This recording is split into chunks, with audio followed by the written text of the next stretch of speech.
Hello दोस्तों, स्वागत है आपका हमारे YouTube चैनल में। आज की इस वीडियो में हम पढ़ने वाले हैं कक्षा 12 का काव्य खंड का चैप्टर पवन दूतिका, जो कि अयोध्या सिंह उपाध्याय हरिऔध जी द्वारा लिखा गया है। तो पवन दूतिका में जो राधा जी हैं वो कृष्ण जी के पास पवन को दूत बनाकर भेजती हैं अपना संदेश पहुंचाने के लिए। तो इसी चैप्टर को हम इस वीडियो में पढ़ने वाले हैं। बैठी खिन्ना एक दिवस, बैठी बैठी हुई थी खिन्ना उदास होकर, एक दिवस एक दिन, वह गेह में थी अकेली, घर में अकेली। एक दिन राधा जी उदास होकर घर में अकेली बैठी हुई थी। आके आंसू, उनके आंसू जो थे वो दृग्युगल में थे, उनकी आँखों में थे धरा को भिगोते, वो पृथ्वी को भिगो रहे थे।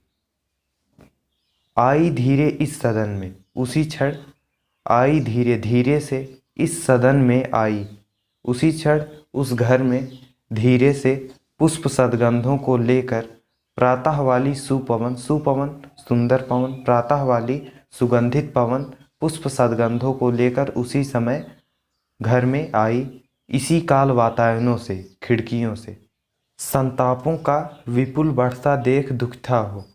राधा जी पवन के आगमन से अपने दुख को बढ़ता हुआ देखकर कहती हैं, धीरे बोली, धीरे से बोली, सा दुख दुख के साथ, उससे श्रीमती राधिका यो, श्रीमती राधिका जी उससे यह बोली, प्यारी प्रातः पवन, हे प्यारी प्रातः की पवन, इतना क्यों मुझे है सताती, तुम मुझे इतना क्यों सता रही हो। क्या तू भी है कलुषित, कलुषित दूषित हुई काल की क्रूरता से, क्या तुम भी काल की क्रूरता से दूषित हो गई हो।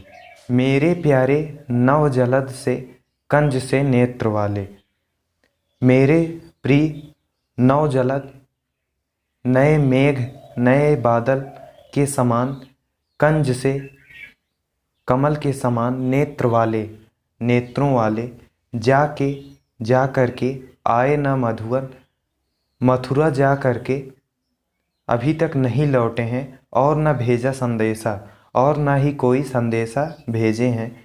मैं रो रो कर प्रिय विरह से बावली हो रही हूँ, प्रिय विरह में बावली सी हो रही हूँ। जाके मेरी, तुम जाकर मेरी सब दुख कथा, सारी दुख कथा श्याम को तू सुना दे, तुम मेरे प्रीतम श्याम को मेरी सारी दुख कथा जा करके सुना दो। इन पंक्तियों में राधा जी पवन को अपना दूत बनाकर भेजते समय कहती हैं कि ज्यों ही मेरा भवन तज, ज्यों ही मेरे घर को छोड़कर तू अल्प आगे बढ़ेगी, तू थोड़ा सा आगे बढ़ेगी, ज्यों ही मेरा घर को छोड़कर तू थोड़ा सा आगे बढ़ेगी, शोभा वाली सुखद कितनी मंजु कुंजे मिलेंगी, तुम्हें शोभा वाली बहुत सी मंजु कुंजे, सुंदर बगीचे, सुख प्रदान करने वाले बगीचे मिलेंगे। प्यारी छाया मृदुल स्वर से, उनकी प्यारी छाया और पक्षियों के मृदुल स्वर से मोह लेंगी तुझे, वे तुझे मोह लेंगी। तो भी मेरा दुख लख, तो भी तुम मेरे दुख का स्मरण करके वहाँ जाना विश्राम लेना, वहाँ पर जाकर विश्राम न लेना। थोड़ा आगे सरस राव का धाम सतपुष्प वाला, जब तुम थोड़ा और आगे बढ़ोगी तो सरस राव का धाम सतपुष्प वाला, सुगंधित पुष्पों से परिपूर्ण वृंदावन मिलेगा। अच्छे अच्छे बहुद्रुम, जहाँ पर अच्छे अच्छे बहुत वृक्ष, लतावान लतावान बहुत से वृक्ष, सौंदर्यशाली वृक्ष तुमको वहाँ पर मिलेंगे। प्यारा वृंदा विपिन, प्यारा वृंदावन मन को मुग्धकारी मिलेगा, जो कि मन को मोह लेने वाला तुमको मिलेगा। आना जाना, जब तुम आओगी तब भी तुम्हें वृंदावन मिलेगा, और जब जाओगी तब भी वृंदावन मिलेगा। इस विपिन, इस वन से मुह्यमाना न होना, मोहित न होना। जाते जाते हे पवन, जाते समय अगर पथ में, अगर रास्ते में क्लांत कोई दिखावे, कोई थका हुआ दिखाई दे, तो जाके सन्निकट, तो उसके पास जाकर उसकी क्लांतियों को मिटाना, उसकी थकावट को तुम दूर कर देना। धीरे धीरे परस करके तुम धीरे धीरे स्पर्श करके गात उत्ताप खोना, उसके शरीर की तपन को दूर कर देना। सद्गंधों से श्रमित जन को हर्षितों सा बनाना, और तुम अपनी सुगंधित वायु से लोगों को हर्षित सा बनाना, सुख प्रदान करना। लज्जाशील पथिक महिला जो कहीं दृष्टि आए। हे पवन, यदि कोई लज्जाशील पथिक महिला, यदि कोई पथिक महिला, लज्जाशील पथिक महिला जो कहीं दृष्टि आए, तुम्हें दिखाई दे, होने देना विकृत वसना, तो तुम उसके वस्त्रों को अपने पवन से अस्त व्यस्त मत होने देना। वसना का मतलब है वस्त्र, विकृत मतलब अस्त व्यस्त, ना होने देना। तो तू ना सुंदरी को, तुम उस सुंदरी के वस्त्रों को अस्त व्यस्त ना होने देना। जो थोड़ी भी श्रमित वह हो, यदि वह थोड़ी सी भी थकी हुई हो गोद ले श्रांति खोना, तुम उसको अपने गोद में लेकर अपनी शीतलता से उसकी थकावट को दूर कर देना। होठों की और कमल मुख की म्लानताएं मिटाना, और तुम उस सुंदरी के होठों की और उसके कमल के समान मुख की थकावट को दूर कर देना या मलिनता को मिटा देना। कोई क्लांता, कोई थकी हुई कृषक ललना स्त्री खेत में जो दिखावे। हे पवन, यदि तुम्हें कोई थकी हुई कृषक स्त्री खेत में दिखाई दे धीरे धीरे, तो तुम धीरे धीरे परस उसको स्पर्श करके क्लांतियों को मिटाना, उसके थकावट को दूर कर देना। हे पवन, यदि कोई थकी हुई कृषक स्त्री खेत में तुम्हें दिखाई दे, तो तुम उसको स्पर्श करके उसकी थकावट को दूर कर देना। जाता कोई जलद यदि हो, यदि कोई जलद बादल व्योम में तो उसे ला, आकाश में जा रहा हो तो उसे ला करके, यदि कोई बादल आकाश में जा रहा हो तो उसे उसके ऊपर ला करके छाया द्वारा सुखित करना, उसके छाया से उसको सुख प्रदान करना। तप्त भूतांगना को, उस तप्त स्त्री को। जाते जाते पहुँच मथुरा धाम में उत्सुका हो, जब तुम मथुरा धाम पहुँचकर उत्सुक हो जाओगी। न्यारी शोभा, वहाँ की शोभा को देखकर, वर नगर, उस नगर की शोभा को देखकर मुग्ध होना, तुम मुग्ध हो जाओगी। तू होवेगी चकित, तुम वहाँ के जा कर के चकित हो जाओगी। लख के देख के मेरु से मंदिरों को, सुमेर पर्वत के समान ऊंचे ऊंचे मंदिरों को देखकर तुम वहाँ पर चकित हो जाओगी। आभा वाले कलश जिनके दूसरे अर्क से हैं, अर्क का अर्थ है सूर्य, जिनके आभा वाले ऊपर जो मंदिर के कलश लगा होता है वो दूसरे सूर्य के समान दिखाई देते हैं। देखे पूजा के समय मथुरा मंदिरों मध्य जाना, पूजा के समय में तुम मथुरा के मंदिरों में जाना। नाना वाद्यों मधुर स्वर की मुग्धता को बढ़ाना, और मथुरा के मंदिरों में बज रहे विभिन्न प्रकार के वाद्य यंत्रों के मधुर स्वर की मुग्धता को बढ़ा देना। कीमा लेके रुचिर तर के शब्दकारी फलों को, या किसी वृक्ष के शब्दकारी फलों को ले करके धीरे धीरे उनके बीच में मधुर रव से मुग्ध हो बजाना, तुम भी अपना राग बजाना। तू देखेगी जलद तन को जा वहीं तदगता हो। अब इन पंक्तियों में राधा जी श्री कृष्ण के बारे में पवन से बताते हुए कह रही हैं कि तू देखेगी जलद तन। हे पवन, श्री कृष्ण जी का शरीर जलद तन आकाश के समान नीला है। होंगे लोने नयन उनके ज्योति उत्कीर्णकारी, और उनके जो लोन नयन होंगे वो ज्योति ऐसा लग रहा होगा कि उनमें से ज्योति निकल रही है। मुद्रा होगी वर बदन की मूर्ति सी सौम्यता की, उनकी जो मुद्रा होगी, उनके शरीर की जो मुद्रा होगी, वो जो उनके शरीर की भाव भंगिमा होगी, वो उसमें मूर्ति के समान सौम्यता होगी। सीधे साधे वचन उनके सिक्त होंगे सुधा से, और उनके जो सीधे साधे जो सरल वचन होंगे वो सिक्त होंगे, सिंचे हुए होंगे सुधा से, अमृत से।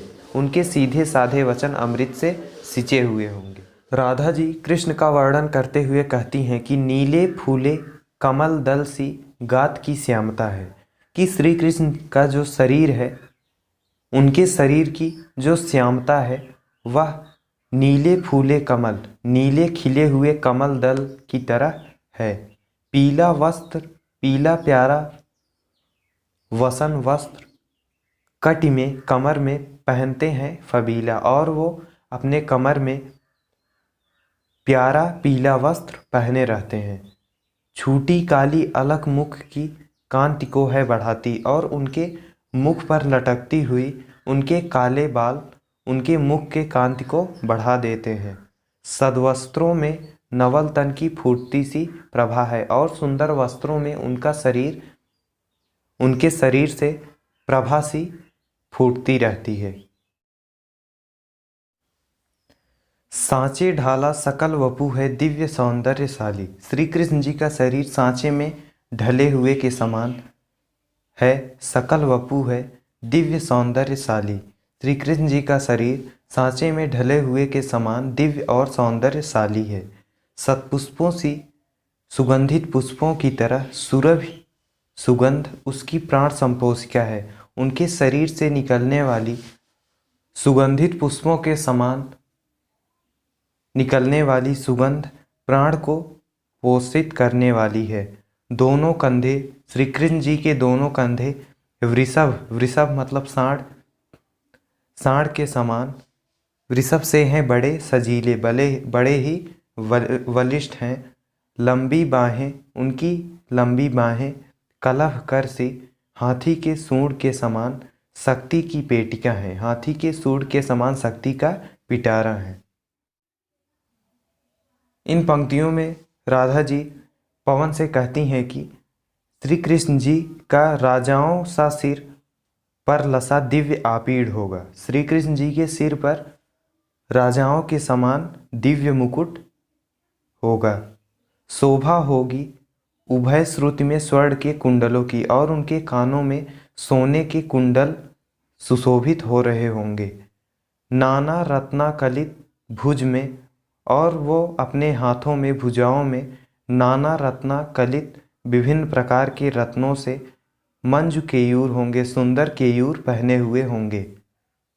मोती माला लसित उनका कम्बुसा कंठ होगा, और उनका कम्बुसा शंख के समान कंठ मोती माला से सजा हुआ होगा। तेरे मन में तेरे में है न यह गुण जो तू व्यथाएं सुनाए। राधा जी पवन से कहती हैं कि हे पवन, तुम्हारे अंदर तो ऐसा गुण नहीं है कि तुम मेरी व्यथाओं को कृष्ण जी को सुना दोगी। उसके लिए व्यापारों को प्रखर मत, तुम्हें अपनी मत बुद्धि और युक्तियों से मेरे संदेश को बताना है। श्री कृष्ण जी को बैठे जो हों निज सदन में, यदि वह अपने घर में बैठे हों मेघ सी कांति वाले, बादल के तरह शरीर वाले यदि अपने घर में बैठे हुए हों, तो चित्रों को इस भवन के, तो उस घर के चित्रों को ध्यान से देख जाना, उस घर के चित्रों को ध्यान से देखना। जो चित्रों में विरह विधुरा का मिले कोई चित्र कोई, यदि तुम्हें उन चित्रों में कोई विरह विधुरा का चित्र दिखाई दे तो जा निकट, तो तुम उसके पास जाकर, उसके निकट जाकर उसको भाव से यूँ हिलाना, उसको इस प्रकार भाव से हिलाना जिससे प्यारे हो के चकित, जिससे चित्र की ओर देखें, जिससे श्री कृष्ण चकित होकर उस चित्र की ओर देखने लगें। आशा है यूँ सूरत उनको हो सकेगी हमारी, और इससे मुझे आशा है कि इससे उन्हें मेरी याद, मेरी सूरत हो जाएगी। जब जो कोई भी इस सदन में चित्र उद्यान का हो, यदि कोई उनके घर में चित्र उद्यान का हो, बगीचे का हो, और हो प्राणी विपुल उसमें घूमते बावले से, और उस चित्र में जो प्राणी हों वे बावले होकर घूमते दिखाई देते हों, तो जाके सन्निकट, तो उसके पास जाना और हिला के उसे भी, और उसे इस प्रकार हिलाना कि देवात्मा को, श्री कृष्ण जी को सुरती ब्रज के व्याकुलों की कराना, जिससे उनको ब्रज के व्याकुल लोगों की सुरती याद आ जाए। कोई प्यारा कुसुम कुम्हला गेह में जो पड़ा हो, यदि कोई प्यारा कुसुम कुम्हला करके गेह में जो पड़ा हो, घर में पड़ा हो, तो प्यारे के चरण पर ला डाल देना उसी को। तो तुम उसी पुष्प को ही श्री कृष्ण जी के चरणों पर ला करके डाल देना। यूँ देना ऐ पवन बतला, इससे तुम उन्हें यह बता देना कि फूल सी एक बाला, फूल के समान एक बाला राधा म्लाना हो कमल पग को चूमना चाहती है। आपके कमल के समान पैर को चूमना चाहती है। जो प्यारे मंज उपवन या वाटिका में खड़े हों, राधा जी पवन से कहती हैं कि यदि प्यारे श्री कृष्ण जी मंज उपवन या वाटिका में खड़े हों या बगीचे में खड़े हों, तो छिद्रों में जा क्वड़ित करना वेडुसा कीचकों को बांस के छिद्रों में जा करके क्वड़ित करना, बजाना वेडुसा बंसी की तरह बजाना। तो यदि श्री कृष्ण उपवन या वाटिका में खड़े हों, तो तुम बांस के छिद्रों में जा करके बंसी सा बजाना। यो होवेगी सूरत उनको सर्व गोपांगना की, इससे उनको सूरत याद होगी, उनको सर्व गोपांगना की, सभी गोपियों की इससे उनको याद आ जाएगी। जो है वंशी, जो कि वंशी श्रवण रुच से दीर्घ उत्कंठ होती, जो कि वंशी के स्वर को सुनकर अत्यधिक उत्कंठ हो जाती हैं। ला के फूले कमल दल को श्याम के सामने ही। हे पवन, तुम खिले हुए कमल दल को श्याम के सामने ले आकर थोड़ा थोड़ा करके विपुल जल में व्यग्र हो डुबाना। तुम एक कमल के दल को ला करके श्याम के सामने उसे थोड़ा करके जल में इस प्रकार डुबाना। यों देना ऐ भगनी, ये ए बहन, तुम उसको इस प्रकार जताना। एक अम्भोज नेत्रा, एक कमल के समान नेत्रों वाली आँखों को हो विरह विधुरा वार में बोरती है। एक कमल के समान आँखों वाली राधा आँखों को हो विरह विधुरा, आपके विरह में अपने नेत्रों को सदा आंसू से डुबोए रहती है। धीरे लाना वहन करके, हे पवन, तुम धीरे से ये वहन करके ले आकर के नीप का पुष्प कोई, नीप कदम्ब का कोई पुष्प ले आना और प्यारे के चपल दृग के सामने और प्यारे श्री कृष्ण के चंचल नेत्रों के सामने डाल देना।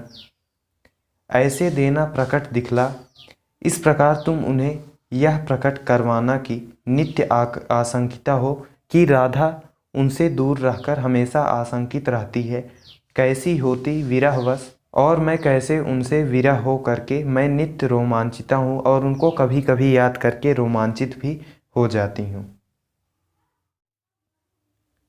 बैठ नीचे जिस विटप के श्याम होवे उसी का,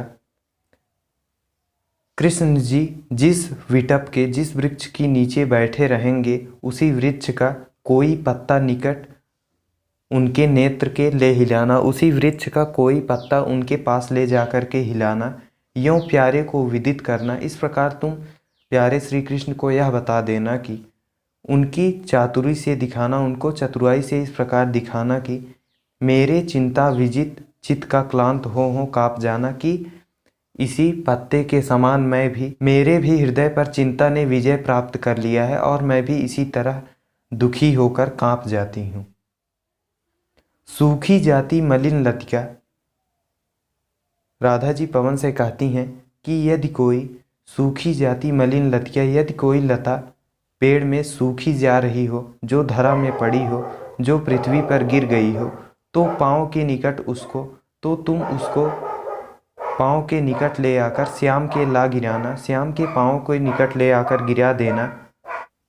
यों सीधे से प्रकट करना प्रीति से वंचिता हो और उससे इस प्रकार प्रकट करना कि मैं जिस प्रकार उनके प्रेम से जिस प्रकार वंचित होकर मेरा होना अति मलिन और सूखते नित्य जाना, और उनके सामने यह प्रकट करना इस प्रकार कि मैं उनके प्रेम से वंचित हो करके मलिन हो गई हूँ और नित्य सूखते जा रही हूँ।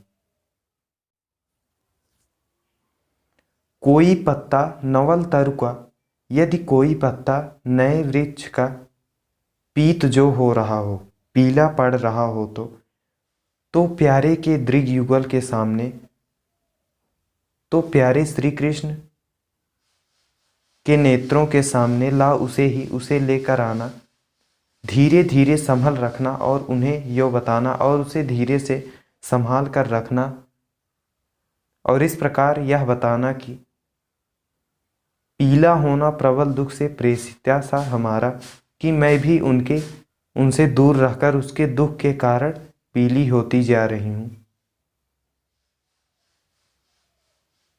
यो प्यारे को विदित करके सर्व मेरी व्यथाएं। हे पवन, तुम इस प्रकार प्रिय श्री कृष्ण को मेरी सभी व्यथाओं को बताकर धीरे धीरे करके वहन करके धीरे धीरे ले आ करके पाँव की धूल लाना, उनके पाँवों की धूल को लेकर आना। थोड़ी सी भी चरण रज, यदि थोड़ी सी भी उनके चरणों की धूल जो ला न देगी हमें तू, यदि तू ले आकर हमें दे देगी, हाँ कैसे तो व्यथित चित्त को बोध मैं दे सकूंगी, तो उसी से मैं अपने व्यथित हृदय को बोध दे सकूंगी। पूरी होवे न यदि तुझसे अन्य बातें हमारी। अब राधा जी पवन से कहती हैं कि हे पवन, यदि तुमसे मेरी और सभी बातें पूरी ना हो सकी, तो एक भी बात पूरी ना हो सकी तो तू मेरी विनय इतनी मान ले और चली जा। तो तुम सिर्फ मेरी इतनी विनती को मान लो और चली जाओ, छू के प्यारे कमल पग को, और प्यारे श्री कृष्ण के कमल के समान पैरों को छू करके प्यार के साथ आ जाओ, प्यार के साथ आ जा। जी जाऊंगी हृदय तल में मैं तुझी को लगा के, जिससे मैं तुम्ही को अपने हृदय तल में लगाकर जीवन प्रदान कर लूँगी। तो हमारा चैप्टर पवन दूत के इसी के साथ ख़त्म हो चुका है। हिंदी के जितने भी काव्यखंड के जितने भी चैप्टर्स हैं, सभी चैप्टर्स की आपको हिंदी व्याख्या हमारे चैनल पर मिल जाएगी। प्लेलिस्ट बनी हुई है, प्लेलिस्ट की लिंक मैं आपको इस वीडियो के डिस्क्रिप्शन में दे दूँगा। वहाँ से आप लोग प्लेलिस्ट में सारी वीडियोज़ को देख सकते हो। चैप्टर वाइज सारी वीडियोज़ का आपको मिल जाएगा व्याख्या हिंदी में। तो अगर आपको वीडियो पसंद आया हो तो वीडियो को लाइक कर दीजिए, कमेंट करके बताइएगा वीडियो कैसा लगा, और अगर अभी तक आपने चैनल को सब्सक्राइब नहीं किया है तो सब्सक्राइब कर दीजिए। मिलते हैं अगली वीडियो में। Thanks for watching.